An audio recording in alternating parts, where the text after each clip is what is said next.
ناظرین، اس وقت ہم وادی بگروٹ میں گگوئی داس کے مقام پر موجود ہیں۔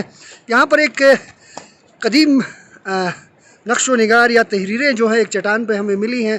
اس وقت ہمارے ساتھ ماہر لسانیات جناب امیر حیدر صاحب بھی موجود ہیں۔ سر، اب بتائیے گا ہمارے ناظرین کو اس پتھر پہ جو تحریر آپ کو دیکھنے کو ملی ہے، اس کا کوئی تاریخی پس منظر آپ جانتے ہیں؟ بخاری صاحب، بنیادی طور پر یہ جو تحریر میں دیکھ رہا ہوں اسی ایریے میں، گگوئی داس کے ایریے میں، ایک درخت کے اوپر کند آپ کو اوپر نظر آ رہا ہے، ٹھیک ہے۔ میں اس کا تھوڑا بیک گراؤنڈ بتاؤں، پھر اس کے بعد آپ کو اس رائٹنگ کے بارے میں تھوڑی سی انفارمیشن دوں۔ یہ جو ایریا اس کو بنایا گیا ہے، پرٹیکولرلی خود کسی چیز سے کاٹ کے بنایا گیا ہے، ٹھیک ہے۔ یہ لگتا تو ایسا ہے نیچرل ہے، لیکن یہ نیچرل نہیں ہے، ٹھیک ہے۔ اور یہ یہاں پر جو لکھائی ہے، جو فرسٹ نظر میں، ابھی اس میں پانی دو کہ ہم اس کو چیک کریں گے، پہلی نظر میں مجھے جو نظر آ رہا ہے یہ گلگتی مینوسکرپٹ کہتے ہیں یا لوٹس سوترا جس سے مطلب کہتے ہیں۔ اس کی جو لکھائی سے مجھے جو اندازہ ہو رہا ہے یہ وہی لوٹس سوترا کا ہی مینوسکرپٹ ہے، اور یہ کسی بھی چٹان میں پہلی دفعہ کنت ہے، یہ مطلب لکھا گیا ہے بگروٹ کے ایریے میں؟ بگروٹ کے ایریے میں۔ اور یہ میں بدقسمتی کہ یا میرے کوئی 30-32 سال کے جو میں نے آج دیکھ لیا اس کو۔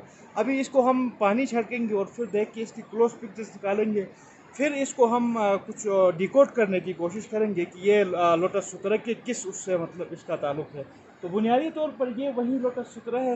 اس طرح سے چٹان میں کہیں پہ بھی یہ کند نہیں ہے، یہ پہلی چٹان میں دیکھ رہا ہوں یہاں پر۔ میں چونکہ لسانیات سے تعلق ہونے کی وجہ سے میں مختلف ایریاز میں چیزیں دیکھتا رہا ہوں۔ اچھا سر، یہ کتنی پرانی ہوگی اندازہ؟ میرے اندازے کو اگر یہ لوٹس سوترا ہی ہے، جب ہم دھوئیں گے اس کو پتہ چلے گا ہے، تو یہ 3500 سے 4000 سال پرانی یہ تحریر ہوگی ہماری۔ اچھا، یہ گلگت بلتستان کے کسی اور علاقے میں بھی ایسی تحریریں بالکل، ملی ہیں؟ یہ کچھ دوسری شکل میں یہ جو تحریر ہے وہ ہمارا جو گیزر کا ایریا ہے وہاں پر کچھ جگہوں سے یہ ڈسکور ہوا ہے۔ ایک خوبصورت چیز اس کے بارے میں یہ بتا دوں کہ سارے جو پرانے جو مینوسکرپٹ ہے وہ ڈیکوڈ ہو گئے ہیں، لیکن لوٹس سوترا جو ہے وہ یہ واحد مینوسکرپٹ ہے پوری دنیا میں جس کا ابھی ایک بھی مطلب فون جو ہے وہ ابھی ڈیکوڈ نہیں ہوا ہے۔ تو اس پہ بہت سارے لنگوسٹ جو ہے وہ اس چیز پہ کام کرے، لیکن یہ ڈیکوڈ اب تک نہیں ہوا ہے۔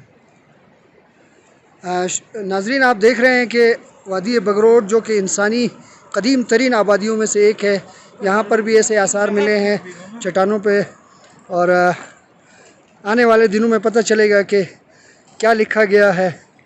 اور ماہر لسانیات امیر حیدر صاحب آج لگ گئے ہیں اس کام پر، اور وہ جلد انشاءاللہ اس کو ڈیکوڈ کرنے کے لیے اپنا کردار ادا کریں گے۔ آپ بھی جب اگر وادی بگروٹ آئیں تو ضرور اس تاریخی پتھر کو ضرور دیکھیے گا۔